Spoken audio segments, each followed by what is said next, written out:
We are in the month of love, where love flows through our hearts to other people around us.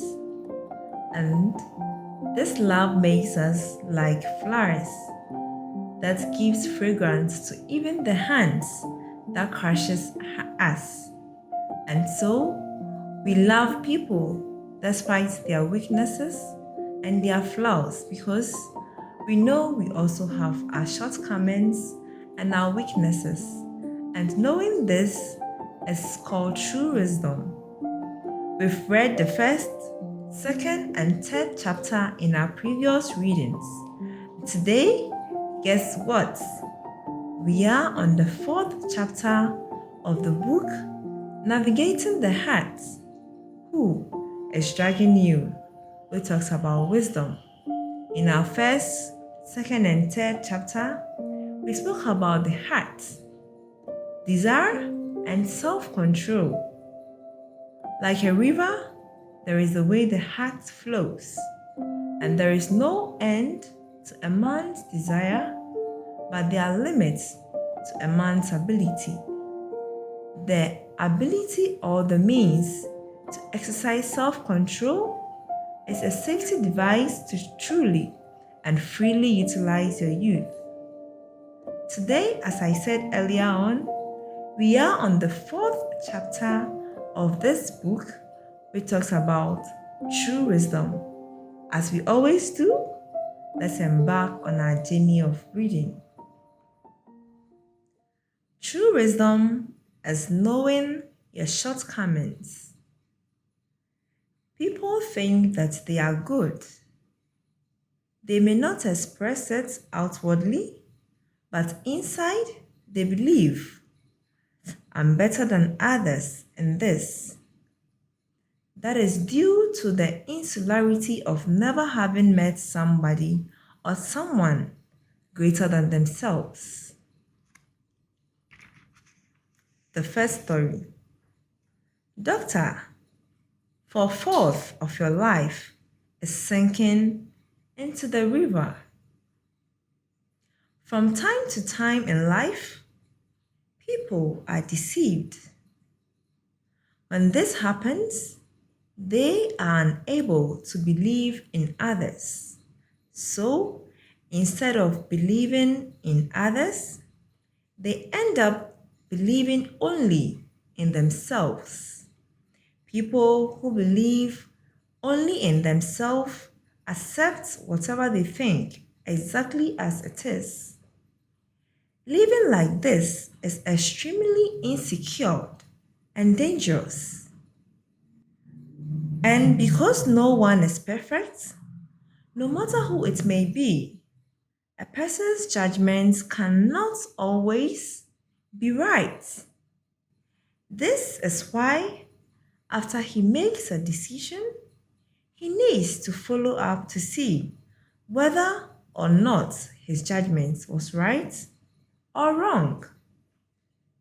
But people who believe themselves live following their own thoughts without going through the process of examining them and themselves. There was an elderly boatman who made money by ferrying people across a river in his small boat. Because there weren't many customers, he would cross the river only 3 or 4 times a day. One day, a successful doctor who was originally from that town wanted to cross the river. The boatman began to row his boat. This doctor had left his hometown at a young age, studied hard, and became a famous man. When he looked closely at the boatman, he realized that it was the same boatman who had been rolling the boats when he first left the village. In the doctor's eyes, this man, who had spent his entire life as a boatman, seemed so pathetic. So, in an effort to show off the fact that he was well educated, the doctor began to speak to the boatman. Mr. Boatman. Yes, doctor. Mr. Boatman, do you know anything about philosophy? What is philosophy? I've never heard of this in my entire life. You don't know anything about philosophy? Life itself is a philosophy. If you are living without knowing what philosophy means, it means that 1/4 of your life is as good as death.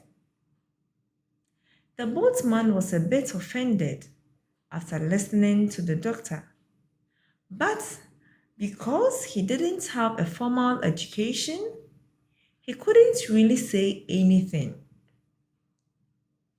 He remained silent. Soon afterward, the doctor asked him another question. Mr. Boatman. Yes, doctor. Mr. Boatman, do you know anything about literature? Literature? What is that? I know liter and I know archer, but I don't know what literature is. How in this world is that possible?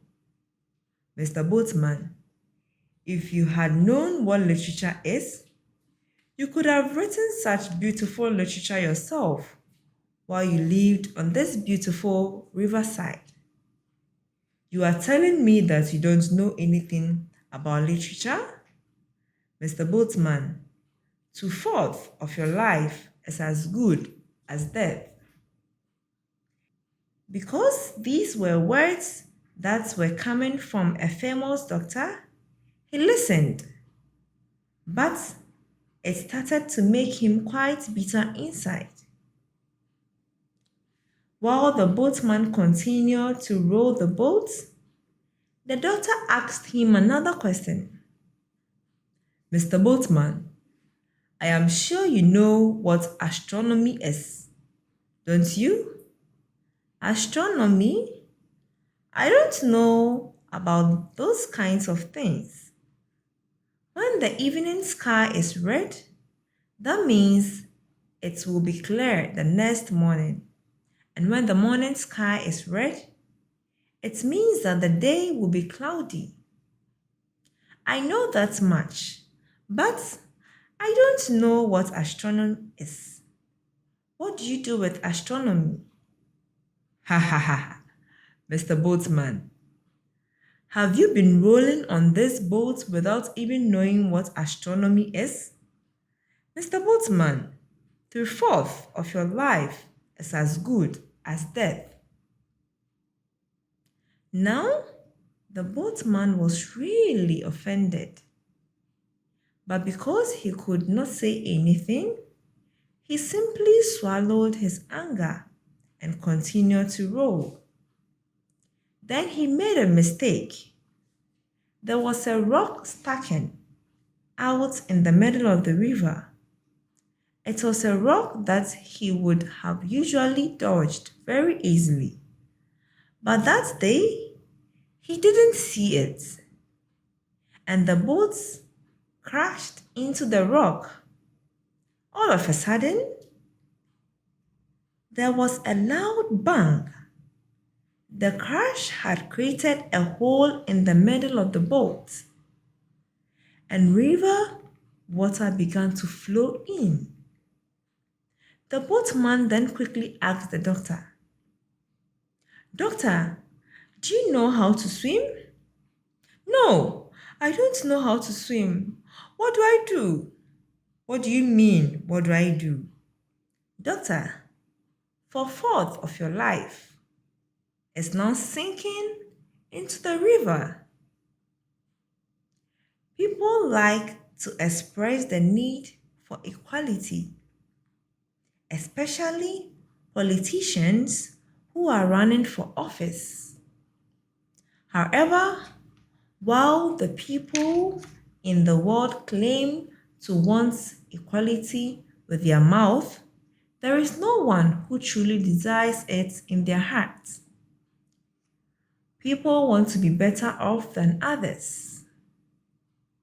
They want to be in positions that are better and higher. They want their sons to be more successful than anyone else's son. In actuality, they do not want equality. No matter what civilization or nation, people cry out for democracy and equality, but in actuality, people like to establish themselves in ranks which are higher in levels. They feel excited in the fact that they are better off than others. That is a pleasure that we all feel in life. Some people bluntly boast that they are better than others. Then there are others who do not express it outwardly, but inwardly they say to themselves, I'm so great. I am so smart. I can do everything well.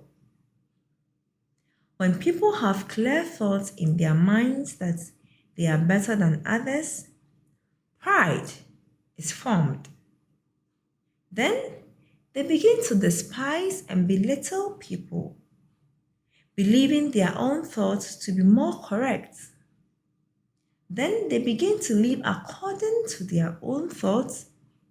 As a result, the way they live life becomes more and more tumultuous, and it becomes more difficult for them to have relationship with other people.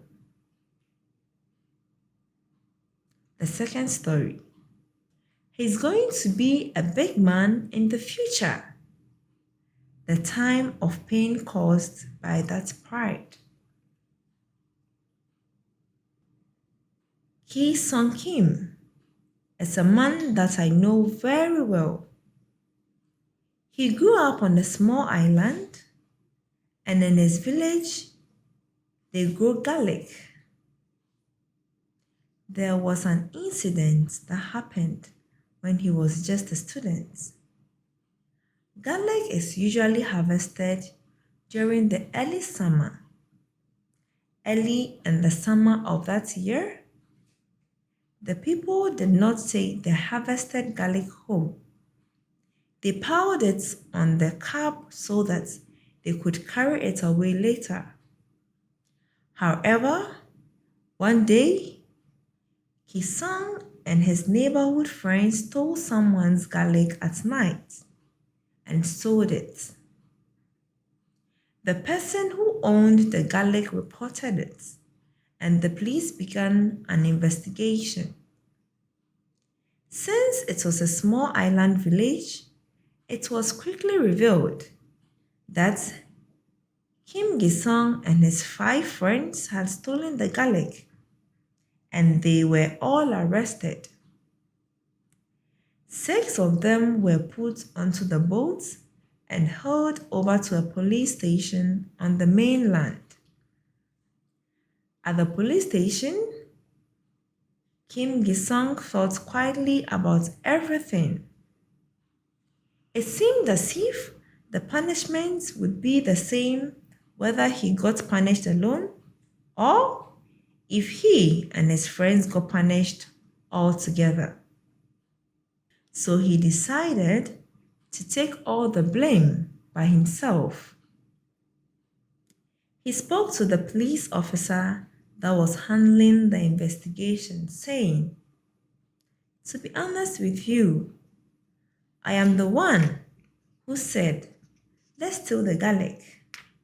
I prepared the cards, and I am the one who stole it. I sold the garlic, and I spent the money. My friends just followed me. They have committed no crime." After the police checked to see if it was true, they released the 5 friends and only locked up Kim Gi-sung. Gisang was in jail for 3 months. When he was released, he got on a boat to return to the island. He did not know what to do at the harbor because he thought the people of the village would be pointing fingers at him. There was a tractor that was entering the village from the harbor, so he got on for a ride. When he arrived at the village, there were some villagers having some drinks at a small stop. They saw Kim Gisang and applauded him. The captain of the village gave him a thumbs up and complimented him. Gisang is going to be big man. I'm telling you, Kim Gisang is a great man. He did not know what was going on. He later found out that throughout the village, people had heard that he had taken the full punishment for the crime and that his friends had been released. That turned a garlic thief into a hero. From then on, a new heart settled inside him. I'm going to become a big man. He then began to think that no matter what he did on the island, he could not become great. So he moved to Seoul. While living in Seoul, rather than becoming great, he found it difficult to even eat and get by. But because he thought he would become a great man, he didn't want to do petty things. His heart was high and very arrogant, but he had hit rock bottom and he was hungry. In the end, he became a gangster who lived using his fists, always thinking to himself, a man only dies once, not twice. This life will end anyway, so let me live it to the fullest. He no longer had anything to fear, and thus he lived a very rough life. One day, he received the tip that a rival gang was transporting a large amount of money, so he decided to steal it. With 2 members of his gang, he followed the car that was transporting the money. He blocked the path of the car in the deserted area and started a fight in the field. There were 6 people in the other gang, but they could not defeat the 3 of them. When the fight was over, he tried to take the bag with the cash, but the man holding the bag could not let go, no matter how badly he was beaten. Ultimately, Gisang stabbed this man to death and eventually went to prison for murder. Even in prison, because Gisang thought he was destined to be someone great, he continually started fights and did not back down from anyone. Once, Gisang fought with one of the more notorious prisoners. The prison guard only punished Gisang and not the other person. Gisang became so filled with anger that while he was being restrained with a rope, he kicked the guard in the face. In response, he was beaten unconscious by the mobile riot police. Gisang made up his mind to get revenge. While he worked burning wood in the furnace, he took one of the metal rods that was used to push the wood into the fire. After hitting the rod in the fire, he broke off a piece about the length of his finger.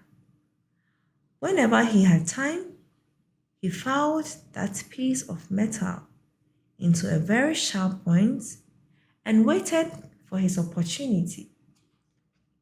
One day, in one of the hallways of the prison, he took out his new knife and held it to the prison's guard's throat, saying, "This world has treated me badly, so now I don't want to live anymore. I want to go to the other world now. But it's going to be so lonely to go alone. So you are coming with me." The prison guard trembled in fear. He then dragged his prison guard into a solitary room and yelled out, "Hurry up and call the warden. Tell the Attorney General to get here, otherwise he's dead." The entire prison was flipped upside down that day. After discussing how they could save the prison guard, they decided to get a pillar the size of an electrical pole and ramp it into the back of the wall of the solitary confinement room. When 30 people carried that wooden pole and rammed it into the back of the wall collapsed, and Gisang and his prison guard were crushed under the deepers. They were both knocked unconscious. Later on, he woke up only to realize he had been beaten so badly he could not move. After this happened, there was no one who dared bother him in prison. Now they treat him like a human. This is how you are supposed to live life. This was the way he always lived. After a certain period of time, inmates are transferred to other prisons. Whenever Gisang was transferred, if he felt a lack of respect from his fellow prisoners, he would again take a prison guard hostage. His prison sentence continued to increase, but he still did not give in. The longer the prison sentence, the worse his health became. He caught acute hepatitis and lost unconsciousness. The prison medical officers said that the stability of his body and mind were the most important. But since his internal organs were boiling like an active volcano, he could not be stabilized. As he lay in a small room where he couldn't even stretch out his legs, he would look at the wall, curse, laugh, and cry, and release all his rage. There was a moment when he felt as if he was becoming mentally ill. He had at least been confident about his health, but now that his body had become sick, even though he wanted to fight, he could not fight anymore. As he found himself walking through his long tunnel of pain for the first time, he hated himself tremendously. Soon, he became afraid. The pain overtook him. He had suffered tremendous amounts of pain, more than most prisoners would have been able to endure. But even that pain did not cause him as much pain as the pain that he was going through now. This was a whole different kind of pain. He asked himself, how did I become like this? The fact that he entered prison at the age of 23 and spent his entire youth in a prison cell finally hit him. He now felt so grieved about his life. Being in there alone tormented him. If only there is someone I could share my heart with, he thought. How great would it be if there was someone with whom I would have a real conversation? But his family came to mind. But it was also terribly heartbreaking to think that he would die without ever being a good son to his parents.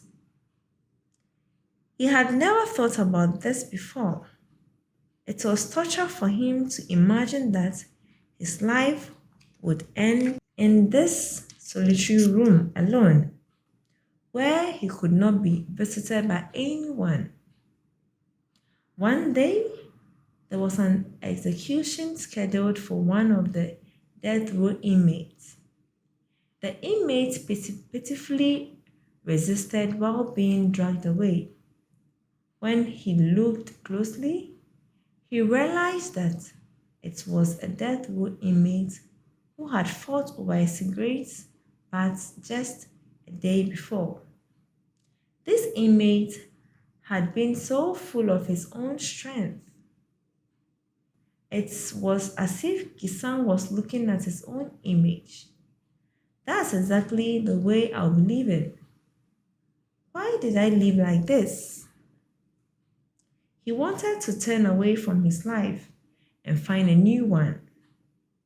Since then, a great change occurred in Gisan. He has since been released and is now living a life that is completely different from the life he lived before. So we will end our reading here for today. We spoke about how we normally see ourselves. Mostly we think we are better off than other people. When this heart visits us, we belittle people and despise them.